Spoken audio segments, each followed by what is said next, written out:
মানুষের কারণে। আমি আপনাদের একটা উদাহরণ দেখাইতাম চাই। 4 মাস 5 মাস আগেও এই মাটির দ্বারাই আমার গালাগালি বন্ধ করা হয়েছে। আমি একটা নির্বাচন করতে গিয়ে আমি শুনছি যে আমি বাস্টার্ড, আমি জারদ। আমি শুনছি যে আমার জন্মের মধ্যে অভিশাপ আছে। আমি শুনছি আমার দেখতে পাকিস্তানের মতো লাগে। আমি শুনছি যে তোর মতো ব্যারিস্টার ভাড় তোলে পড়ে। এরপরও আমি শুনছি যে আমি ইউটিউবার, ফেসবুক করি। আমি আল্লাহর ভাই চাইয়া ধৈর্য ধরছি। আমি এতিম, আমার বাপ নাই। আপনারা কি কেউ আমার বাপের নাম জানেন? আপনারা আমার নামে আমি পরিচিত হয়েছি। আমি কোন সাধের ছেলে না।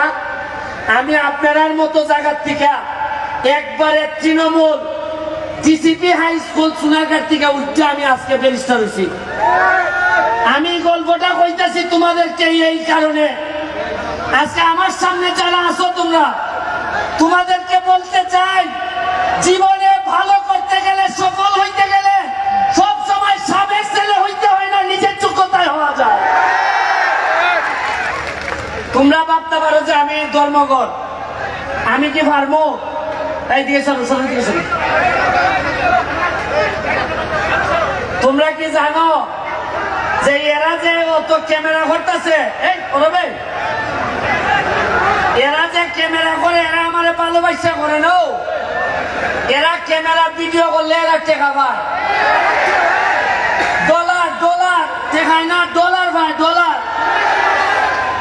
আমি ধর্মঘটের বিষয়ে আমি খালি শুনতাম ধর্মঘট ধর্মঘট ধর্মঘট। এই ধর্মঘটের বিষয়ে আমার সম্মান শ্রদ্ধাবোধ অনেক বেশি। কিন্তু আমি এখানে এমপি হয়ে আসার আগে এইখানে কিছু মানুষ দ্বারা অধর্ম হয়েছে আমি জানি ভালো করে। আমি যতদিন এমপি আছি এই ধর্মঘটের মাটিতে আমি আমার দায়িত্ব পালন করব। কোনো অধর্ম আমার লুকি হোক, কাউকে আমি অধর্ম করতে দিব না। আমার ভাই মাত্র একটা, আমার ভাই লন্ডন থাকে। এর মানে আর কোনো ভাই নাই, আপন রক্তের ভাই না। কিন্তু ধর্মঘটে আইসা আমি কিছু লোকের সন্ধান পাইছি। আমি আমার আন্ডারে 21টা ইউনিয়ন আর 2টা পৌরসভা, তোমরা সরো না এখান থেকে, তোমরা সরো না, এটা দেখতে দাও। 2টা পৌরসভা, প্রতিটা ইউনিয়নে আমার আদর্শের কিছু ভাই তৈরি হইতেছে।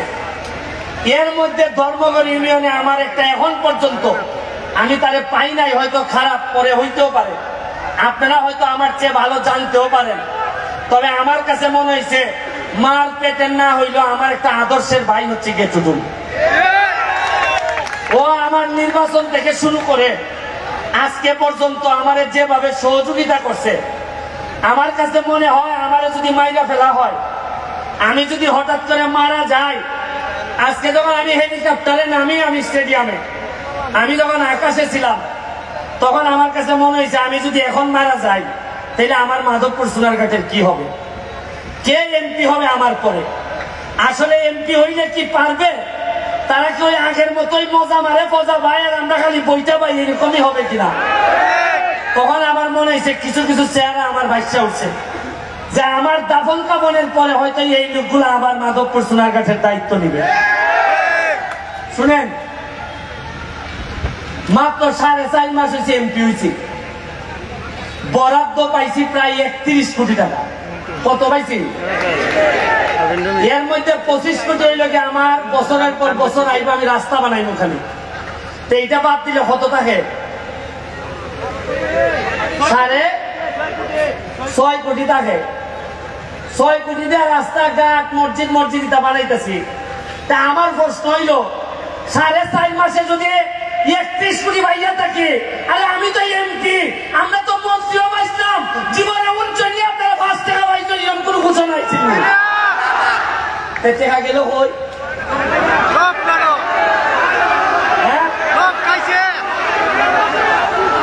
আরে 4.5 মাসে যদি অত টাকা বানাইতে পারি, অত টাকা আনতাম পারি, মাধবপুরের লেগে বরাদ্দ হয়েছে 50 লাখ এলজিডি। আমি গিয়া কইলাম যে 50 লাখে কি ব্যারিস্টার সুমনে রইব? আপনি জানেন না আমি সৎ মানুষ, আমি টাকা খাই না। হয় ঠিক আছে, যাই নাই যাই না কইল যে তাই 50 থেকে ডাবল করে মাধবপুরে 1 কোটি টাকা দিয়ে দেব। ওই আজকাল সিটি আইতেছে 1 কোটি।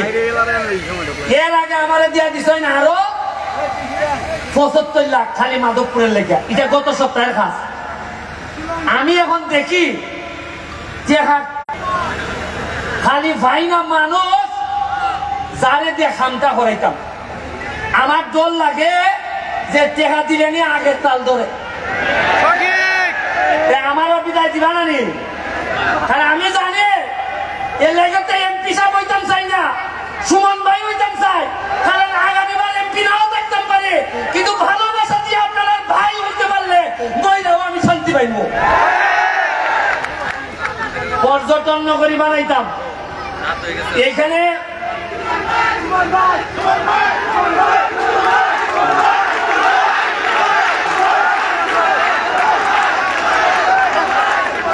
আবার পর্যটন নগরী বানাইতে চাই আমি মাধবপুর সুনারগাছি। আমি নেত্রীরে বলছি, জননেত্রী শেখ হাসিনারে, যে যাবো যে আমার 24টা চা বাগান আছে, আমার 2টা রিজার্ভ ফরেস্ট আছে, আমার স্থলভান্ডার আছে। আমার কিসের কম আছে? মাধবপুর আপনারা জানেন কিনা সবচেয়ে ধনী উপজেলার একটা, 100টার মতো ইন্ডাস্ট্রি আছে। মাধবপুরের মানুষ একটা মানুষ না খেয়ে থাকতে পারবে না। আমি চা বাগান গুলা 3টা চা বাগানে বেতন হয় না, আমি 2.5 লাখ টাকার চাল পাঠাইছি। কইছি যে বেতন না হইলে আমি এমপি দিব। আমার এমপি যদি ভাত খায় তাহলে আমার শ্রমিকরা ভাত খাবে। আপনারা এখানে সাইফোর্স কোচিং, সাইফোর্স লিমিটেড, এখানে ম্যাডাম আমাদের মাঝে উপস্থিত হয়েছে। আমি ছোটবেলায় ওনার ছাত্র ছিলাম। IELTS, TOEFL, স্পোকেন ইংলিশ ওনাদের আন্ডারে করছি। উনি আমাদের পুরা 23টা ইউনিয়নে কোন ছাত্র ছাত্রী যাতে ইংলিশে ফেল না করে এই জন্য সকল শিক্ষকদেরকে ট্রেনিং এর ব্যবস্থা করতেছেন। উপস্থিত আছেন, ওনার জন্য একটা হাততালি আমি আশা করি। আমি কম্পিউটারের ব্যবস্থা করতেছি বাচ্চাদের জন্য, প্রতিটা স্কুলে মাল্টিমিডিয়া ব্যবস্থা করতেছি। আমি আজকে বক্তব্য বাড়াবো না, স্বপ্ন দেখতে শিখেন। যে সুমন 9.5 লাখ টাকা দিয়ে নির্বাচনে নামছিল, আজকে 9.5 লাখ টাকা দিয়ে নির্বাচনে নামবে। আজকে কিছু লোকের কথা বলতে হয়, মুসলিম চেয়ারম্যান সাহেব, আলাউদ্দিন ভাই, এখানে বাবুল ভাই, সেলিম চৌধুরী, কিছু লোকের নাম বলতে হয় যারা আমার জন্য, আমার মতো একটা এতিম বাচ্চারে টাইনা তুলছে। আমার তাদের অনেক লোকের নাম বলতে পারি না, তাদের আমার কলিজা কাটতে দিলেও আমার ঋণ শেষ হয় না। আর এরা বাদ দেন, এরার পরে আপনারা ভোটাররা যেভাবে আমারে না জানা না বুঝা আমারে আপনারা ভোট দিচ্ছেন, দোয়া করছেন, খালি এমপি বানান নাই, সারা বাংলাদেশের নেতা বানাই দিচ্ছেন আমারে আপনারা। আমরা মাধবপুর সোনারঘাটের হিসাব করি না, হিসাব করি মাধবপুর থেকে জাতীয় নেতৃত্ব তৈরি হবে, সোনারঘাট থেকে জাতীয় নেতৃত্ব তৈরি হবে। 1 লাখ গাছ আনতেছি, আম গাছ। কত খাইবে আম? আমি আপনাদেরকে বলে, আজকে আরিফিন রনি আইছে এখানে, আজকে সাথী খান আসছে গান গাইতে, আজকে তামান্না হক আসছে গান গাইতে। কিছুদিন আগে আপনারা জানেন সোনারঘাটে আমাদের ICT মন্ত্রী আসছে, সালমান মুক্তাদির, তাশরিফ খান। আপনারা বুঝেন না যে এরা আসে মানে লক্ষণটা কিতা? এরা এমনি আয়, এরা বুঝে যে ইতারে বড় জিতেছি গা। এরা জানে, এরা তো সারা দেশ ভাঙে খায়, এরা জানে কোন জিনিস নেতা হইতেছে। এই রুমে আমি আরো প্রায় অনেক বছর আগে তারে সোনারঘাট নিয়ে আসলাম। এই সময় আমি তার আইনজীবী ছিলাম, একটা মামলা করছি। ওই সময় সানসে ভাইয়া কিছু কম টাকা দিয়ে আইনিছিলাম, বললাম যে আমি উকিল, তোমার আমার এলাকা তাইও গান গাইলে কিছু কম টাকা রাখতো। এই সময় মাত্র 25 না 30 হাজার টাকা দিয়া, এই সময় 1 লাখ টাকা দিয়ে গান করে। ওই আমার সাইডে দিছে আচ্ছা ভাই আপনি যেহেতু আমার আইনজীবী গাইলাই এই চলো না। আর আজকে আমি এমপি হয়েছি, আমার বাড়িতে আইছে। আজকে আমার একটা বিশ্বাস, এমন ভাবে গান গাইব কলজাটার মধ্যে পানি দিয়ে দিব একবারে। আমরা রে ভাই মহাসড়কে যাইতেছি, মাধবপুর সোনারঘাট মহাসড়কে যাবে, 6 লেন হইতেছে।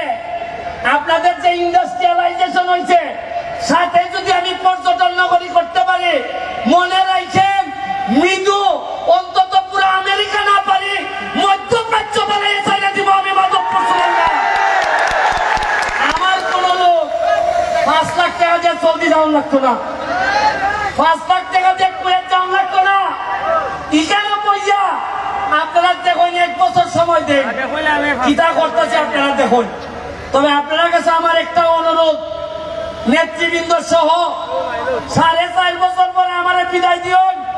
আমি এমন হইতে পারে আমার পক্ষে সম্ভব না এমপি থাকা, শরীর দিয়েই মানে না, 13 কেজি ওজন করছে এমপি হইবার পর। আমি আমার 4.5 বছর আপনারা সহযোগিতা করেন, দেখুন বঙ্গবন্ধু সোনার বাংলা আমি কেমনে বানাই যাই মাধবপুর সোনারঘাট। আমি আশা করি আপনারা আমার সহযোগিতা করবেন। আমি কথা দিচ্ছি আমি যতদিন এমপি আছি আমার কোনো সম্পদ নাই, আমার ঢাকায় কোনো ফ্ল্যাট নাই, আমার কোনো ফ্লট নাই, আমার আমেরিকা লন্ডনে আমার পরিবার মানে আমার বউ বাচ্চা, তাদের কোনো সম্পদ নাই। আমি কথা দিচ্ছি যতদিন এমপি থাকবো মাধবপুর সোনারঘাটের, আমি আমার পরিবার 1 শতক জায়গার মালিকও আমি হব না। যদি নিজেই মাল বানাই তা আমার জনগণের দেখবো কোন সময়। আরে যে সম্মান দিছ এরপরে একটা মানুষের আর সম্পদ লাগে না। আপনারা আমার জন্য দোয়া করবেন। আমি আরিফিন রুমির কাছে মাইক দিব, তার আম্মার জন্য দোয়া করবেন। তার আম্মাও আমার খুব পছন্দের মানুষ, দুঃসময়ের সাথী। আমি আপনাদের কাছে আবারও দোয়া চেয়ে আমি সব সময় আপনাদের সাথে থাকবো। যখন গান হবে বাচ্চাদের জন্য গানে থাকবো, যখন ওয়াজ হবে ওয়াজে আমারে পাবেন, আমার যখন ঈদের আনন্দ হবে তখন পাবেন। আপনারা জেনে খুশি হবেন আমার এলাকায় একটা ময়লা নদী, যে নদীতে আপনারা জানেন 49টার মতো বাথরুমের লাইন ছিল। আমি এমপি হওয়ার পর এই বাথরুমের নদীতে ডুব দিয়ে উঠতে বলছিলাম যে এমপি 49টা বাথরুমের লাইনে ডুব দিতে পারে, এই এমপি ইতিহাস না বদলাইয়া যাবে না এই এলাকা থেকে। আপনাদেরকে আবারও শুভেচ্ছা জানিয়ে দোয়া করবেন যদি বেঁচে থাকি তাইলে আমাদের পক্ষে ইতিহাস বদলানো সম্ভব হবে। আর যদি মাইরা ফেলে তাইলে বলে যাচ্ছি ভালো ছেলে মেয়ে যারা আছে তাদের মধ্য থেকে সৎ মানুষ যারা আছে তাদেরকে এমপি বানাবেন। আমি যদি মারা যাই কথা দিয়ে যাচ্ছি, আপনাদেরকে শপথ করাই যাচ্ছি, পছন্দ আপনাদের, তবে অবশ্যই আগামী নির্বাচনগুলোতে আমার হোক তোমার হোক এইটা দেখার বিষয় না, সব মানুষ ছাড়া কর্মঠ মানুষ ছাড়া যেন মাধবপুরে কেউ নেতা হইতে না পারে। আমার বিরুদ্ধে যদি থাকে, সৎ যদি হয়, আমি তার সাথে থাকবো। আমি কথা দিচ্ছি এটা আমার বাপের মৌরসী সম্পত্তি না। আমি এখানে লোক বানাইতে আসি নাই, আমি আইছি মাধবপুরের 7 লক্ষ সোনারঘাট মাধবপুরের মানুষের শপথ নিছি যে তাদের ভাগ্য বদলাবো। আর এই ভাগ্য বদলাইতে গিয়া আমার যতটুকু দৌড়াইতে হয়, যত জায়গা যাইতে হয় আমি যাব। এই কথা দিয়া আজকের মতো বিদায় নিচ্ছি। বঙ্গবন্ধু।